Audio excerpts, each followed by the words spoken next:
Hello, my friends. It's Mark here with Leveled Up. We're doing that Ask a Life Coach thing again. So let's see what you've asked me.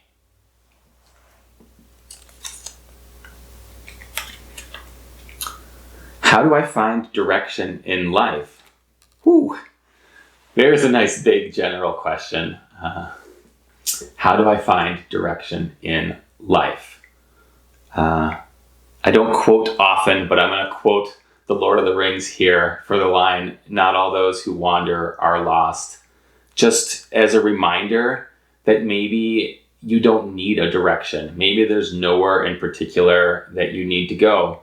Life is not some linear journey. Life is not some mountain that you must climb. And once you're higher up on it, then that's better than being lower down on it. Life is a lot more meandering. It's full of possibilities. It's full of potential.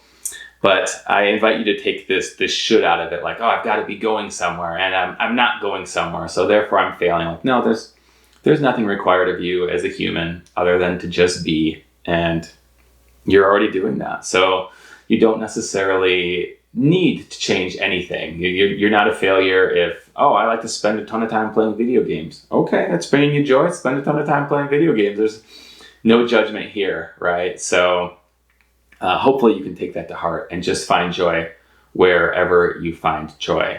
If you're not experiencing joy, then that's a different question entirely. Then you might ask, well, how can I experience joy? But that's not necessarily working towards some future goal. I think, in fact, that's just putting down some of the pressure and grounding ourselves in the moment, allowing yourself to be free and silly in the moment, allowing yourself to just appreciate whatever is in front of you rather than chasing after the next great thing. So what I want to say is, the quest for direction can in and of itself limit your ability to find joy a bit. And of course, I'm not saying don't have goals, don't have prospects, don't have things that you want to work toward. By all means, do that. Do that in a way that's fun. Do that in a way where you can find as much intrinsic value as possible.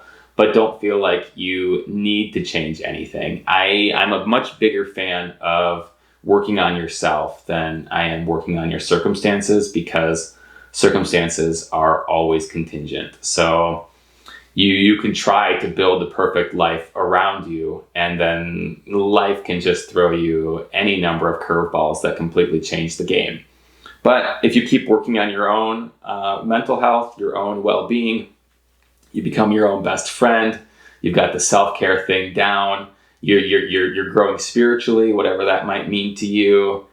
If you're invested in those kinds of things, then the external becomes less important, because you know you're going to thrive regardless of what your circumstances bring. So if I had to invite a direction, I guess, for anybody's life, that's the direction where I would recommend starting. Turn it inward rather than turning it outward. So tune in, get involved in meditation and mindfulness and grounding yourself in the moment and being and expressing yourself authentically, of course, in engaging in activities that you love and spending time with people that you love.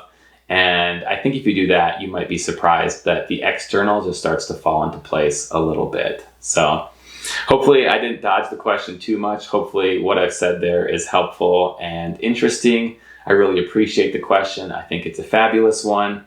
I think as humans, we all put so much pressure on ourselves. And so if you've been watching multiple of my videos, you know one of the things I'm often doing is inviting you just to take some of that pressure off and to say, hey, you're all right as you are. You're doing enough as you are. So please take those words to heart and do with them whatever you will.